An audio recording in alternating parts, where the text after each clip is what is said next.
நிற்கிறேன். இப்போது தத்தளிக்கிறாள் இந்த மகாராணி.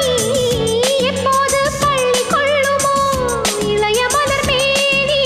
பருவக்கனியே பன்னீர் குளமே, நாம் காட்சிகள் காண்பதும் மோட்சங்கள் போவதும் இன்னும் 2 தினமே.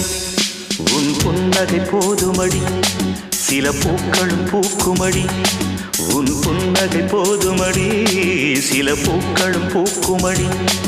உன் பார்வைகள் போதுமடி, பொன் பௌர்ணமி தோன்றுமடி.